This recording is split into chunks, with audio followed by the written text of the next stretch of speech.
Hey guys, how's it going? So today we're going to be talking about not the stuff I usually talk about. We're going to talk about the flip side of wholesaling, at least the start of wholesaling that a lot of people don't talk about. I want to be clear, this video is not meant to discourage you from doing wholesaling. It's meant to prepare you for the things you can expect when you start wholesaling full time. If you start learning wholesaling real estate, the things that you think about are, I need leads, then I need buyers. Done. Not exactly. So yes, you obviously find sellers that are motivated enough to sell their properties, and then you find buyers that are interested in buying properties. What can go wrong, you say?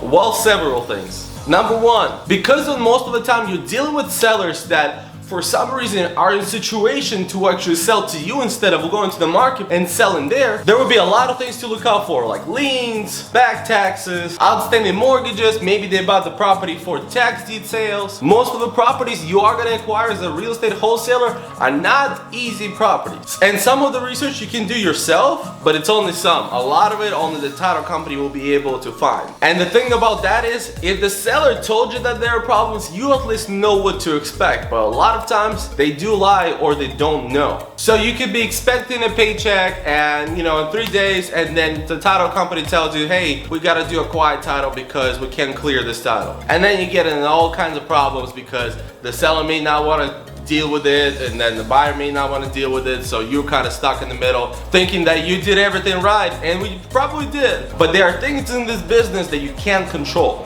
Thing number two are buyers. So you have to be prepared that the buyers a lot of times are complicated in their own way. Sometimes they have many businesses running at the same time, so your $20,000 property may not be their top priority. And even though in your opinion this should be done quick, you need 2-3 days, let's go inspect the property, let's get this done, it may not be the same for them. And also with buyers or sellers, this doesn't matter.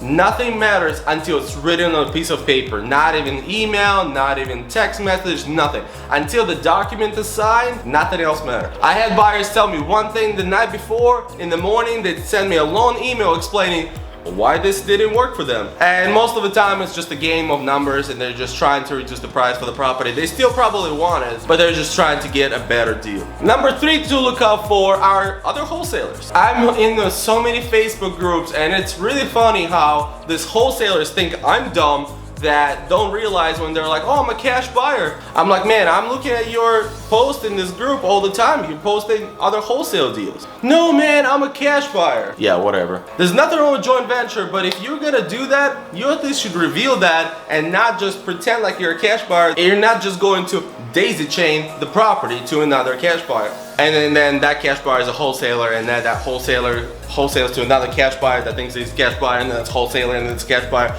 and it's insane. I've heard stories of almost like 10 wholesalers making a little bit of a profit out of one deal. It doesn't happen a whole lot, but I bet it does happen. Number four, for people that actually try to do deals through on-market properties. What on-market property means, there's a real estate agent behind that property most of the time. Unless it's a for sale by owner, which is a little bit of a different situation. But going back to the real estate agents, most of the time, about 90% of the time, they don't like wholesalers. I can't say I blame them that they don't like wholesalers, because a lot of people in this business are not professional. So if a wholesaler tells a real estate agent that he's an investor, but he's actually trying to find a cash buyer after he acquires the property, they're technically lying. But also on the other end, if they tell them they're wholesaling the property and they're looking for cash buyers, most of the time the real estate agent is not even gonna bother talking to you. So you kind of have to lie to get the property. I don't support it, I don't like lying, but I guess if that's what brings you business, then that's what brings you business. I don't deal with on-market properties at all. Number five, we already talked about sellers. We talked about them lying about the properties, but this is a little bit different. There's a chance that they can actually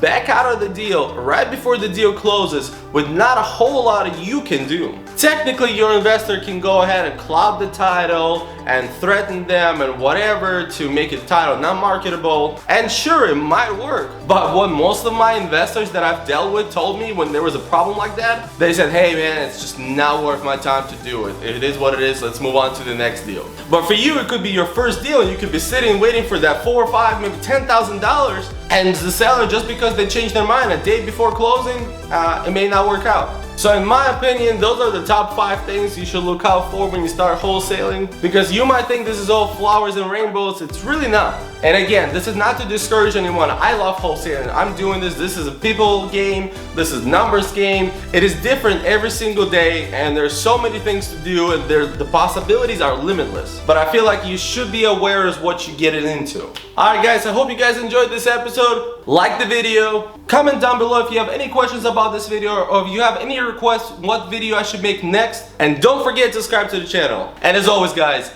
peace.